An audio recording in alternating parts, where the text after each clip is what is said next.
"I only have $2. Please let me shower at your home, Cowboy," said the dirty Apache woman. The sun hung low over the frontier town, casting long shadows across the dirt road as the day slowly bled into evening. Dust swirled with every step, clinging to boots, faces, and broken dreams. Near the edge of the street, beside a cracked wooden trough, she stood, alone. Her hair was tangled with sand, her clothes torn and stiff with grime, her skin marked by days of travel under an unforgiving sky. People noticed her, then quickly looked away. Some muttered insults under their breath. Others crossed the road, as if hardship itself were contagious. She had not always looked like this. Once, she had known rivers clear enough to see the stones beneath, songs sung at dusk, and hands that reached out in care. Now all she had left were 2 worn dollar coins pressed tightly in her palm. The cowboy had just finished tying his horse when he felt her presence. Not loud, not demanding, just there. He turned and met her eyes. They were tired, yes, but unbroken. That was what made him pause. "I only have $2, she said, her voice dry from thirst but steady with pride. She opened her hand so he could see she was telling the truth. "Please, let me shower at your home." The words hung in the air, heavier than the heat. Around them the town carried on. Saloon doors creaked. Someone laughed too loudly. A bottle shattered in the distance. This was not the kind of request a man said yes to without consequences. She was Apache. The town did not welcome her kind. Helping her meant questions, maybe worse. Eli studied her for a long moment. He saw more than dirt and torn cloth. He saw exhaustion that came from running too far with nowhere left to go. He saw dignity struggling to stay alive. "I ain't rich," he finally said. "Just a cabin on the edge of town. Water pump works." Most days, her shoulders relaxed, just slightly, as if she had been holding the weight of the world up alone. "That's enough," she replied. "I won't cause trouble."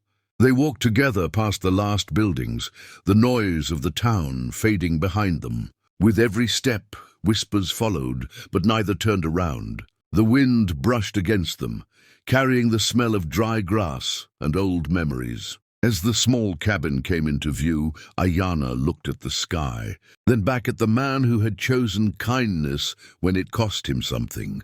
She didn't smile, not yet, but for the first time in many days, hope stirred quietly in her chest. The cabin stood quietly at the edge of the land, weathered by years of wind and silence. Its wooden walls were rough, the roof slightly uneven, but to Ayanna, it looked like shelter itself, something she had not known for a long time.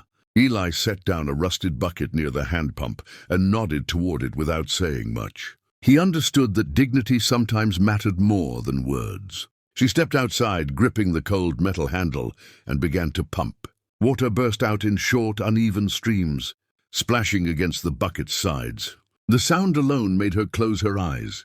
Water had become a luxury on her journey, something rationed, feared, and often stolen by the heat. When the bucket filled, she carried it behind the cabin, her hands trembling not from weakness, but from relief. As the water touched her skin, the dust began to dissolve, running down her arms and legs like the days she had survived. Dirt clung stubbornly as if refusing to let go. But she washed again and again until the water turned brown, then slowly clear. With every splash, memories surfaced, rivers from her homeland, laughter echoing through trees, her mother's voice calling her name at sunset. The memories hurt, but they also reminded her who she was beneath the dirt.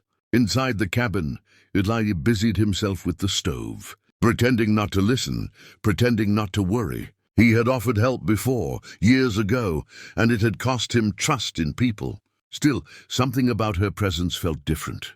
She hadn't begged, she hadn't lied. She had asked, straight and honest, like someone who still believed in fairness. When Ayanna returned, her hair damp and loosely tied back, her face cleaner but still marked by hardship, Eli handed her a small piece of bread and a tin cup of water. She took them carefully, as if afraid they might vanish if she moved too fast. She ate slowly, savoring each bite, her eyes lowering in quiet gratitude. "My name is Ayanna," she said softly after a moment.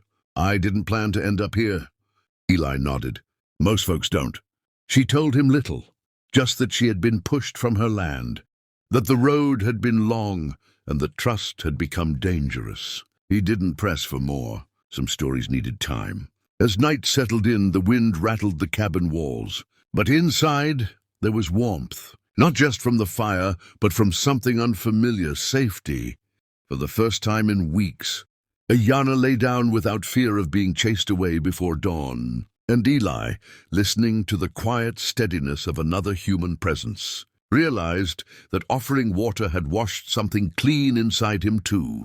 Morning arrived softly, carried on pale light and the distant call of birds. The wind had calmed, leaving the land wrapped in an uneasy peace, as if the world itself was holding its breath. Ayanna rose before the sun fully cleared the horizon. She moved quietly through the cabin, careful not to disturb Eli, who slept in his chair with his hat tilted over his eyes. For the first time in a long while, she felt rested, not just in body, but in spirit. She stepped outside and washed her face with the remaining water, watching the sky shift from gray to gold. The road ahead was uncertain, but it no longer felt endless. When she returned inside, she placed the 2 worn dollar coins gently on the small wooden table. They looked small there, almost insignificant, yet they carried the weight of her pride. Eli woke as she turned to leave. He took in the scene, the coins, the way she stood straighter now, the quiet determination in her eyes. "For the water," she said, "and for the night." He shook his head and slid the coins back toward her. "You'll need them more than I will. Kindness ain't something you sell." Ayanna hesitated, then reached into the small pouch at her side. She removed a narrow woven band, faded but carefully made, and tied it around his wrist. Her fingers moved with purpose, the way her people honored meaning over words. "This is my thanks," she said. "So you remember that not all paths are cruel, and not all strangers are enemies." Eli looked at the band, its colors catching the morning light. He nodded, unable to find the right words. They walked together a short distance toward the road before stopping. Ayanna turned east, toward open land and unknown challenges. Eli watched her go, standing still until she became a small figure against the wide horizon. The town would keep its prejudices. The world would remain harsh and unfair. But for one night and one morning, humanity had prevailed over fear. $2 had never been the true cost. The real exchange had been trust, and both of them carried it forward, lighter than before, yet stronger for having shared it. The fire burned low as the night deepened, its orange glow stretching shadows across the cabin walls. Outside, coyotes howled in the distance, their cries carried by the wind like reminders of how close danger still was. Inside, the air was quiet, heavy with unspoken thoughts. Ayanna sat near the hearth, her hands wrapped around the warm tin cup, while Eli leaned back against the wooden wall, watching the flames instead of her. Silence between strangers could be sharp, but this one felt careful, almost respectful. After a while, Ayanna spoke. She told him about the land she came, from wide valleys where the grass moved like water, and mountains that caught the first light of dawn.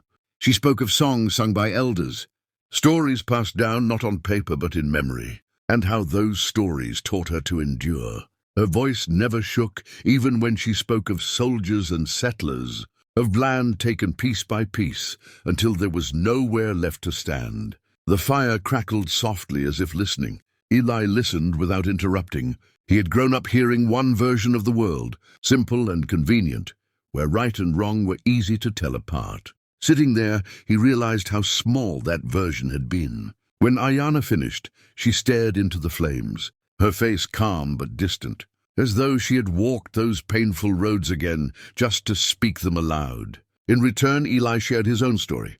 He spoke of a small farm that once stood where dust now ruled, of a wife who laughed easily and a child who learned to walk between rows of corn.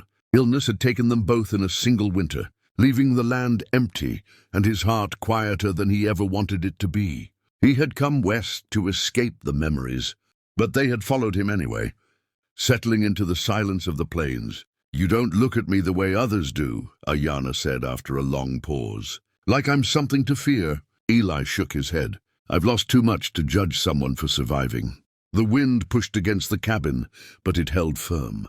In that small space, two lives shaped by loss found understanding without promises or expectations. When Ayana finally lay down to rest, she did so with the comfort of being seen not as a burden, not as a stranger but as a person. Eli stared at the dying embers long after the fire faded, knowing that by morning the world outside would still be harsh. But something inside him had quietly begun to heal.